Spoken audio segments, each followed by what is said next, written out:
Section 21. In the beginning of this section, God confirms what was already known at the time of the Prophet, peace be upon him, that he could not read or write at all. Otherwise, the people of falsehood would have been suspicious that he came up with this Qur'an by himself. Then we get a beautiful reminder, as for those who believe and do good, we will certainly house them in elevated mansions in paradise, under which rivers flow, to stay there forever. How excellent is the reward for those who work righteousness. The next chapter, Ar-Rum, the Romans, begins with the mention of the defeat and the victory of the Romans. Later, God says in a compelling verse, have they not reflected upon their own being? God only created the heavens and the earth and everything in between for a purpose and an appointed term. Yet most people are truly in denial of the meeting with their Lord. Then in a series of passages, God mentions various of his signs, and among them we find one of the famous verses which is used on the occasions of marriages. And one of his signs is that he created for you spouses from among yourselves, so that you may find comfort in them. And he has placed between you compassion and mercy. Surely in this are signs for people who reflect. We then learn of an important concept when God mentions that faith in him is instilled naturally in everyone. This is known as the natural disposition of a human being.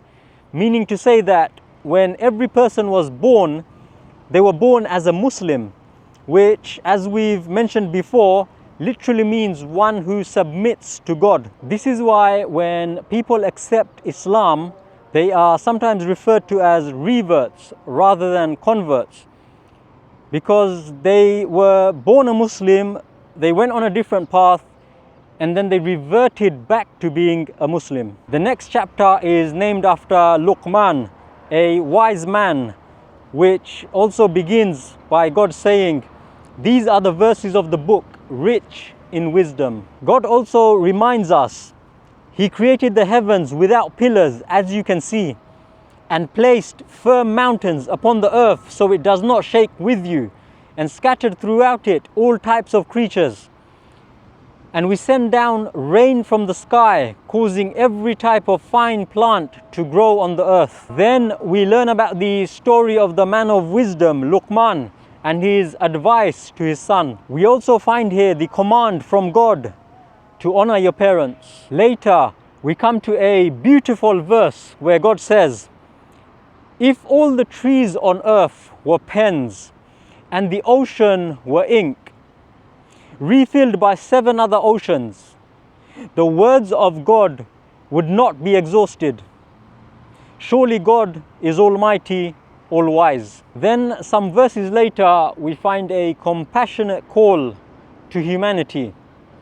O humanity, be mindful of your Lord and beware of a day when no parent will be of any benefit to their child, nor will a child be of any benefit to their parent. Surely God's promise is true, so do not let the life of this world deceive you, nor let the chief deceiver, Satan, deceive you about God. Indeed, God alone has the knowledge of the hour. He sends down the rain and knows what is in the wombs. No soul knows what it will earn for tomorrow, and no soul knows in what land it will die. Surely God is all-knowing, all-aware. In the next chapter, we are told about the revelation of this book is beyond any doubt from the Lord of the worlds, and the purpose of its revelation, and how the human being was created, and that the wicked people who will realize the reality after death and will plead with God to be sent back to earth so they can do good. And that for the good doers, none can imagine what delights are kept in store for them as a reward for what they used to do. And then we move to the next chapter, which in the beginning is mostly about warfare and fighting in the way of God and the test of the believers and the hypocrites. And later in the chapter we come to some verses speaking to the wives of the Prophet, peace be upon him, but some of which is timeless advice that can apply to and be taken by all women. And that brings us to the end of section 21.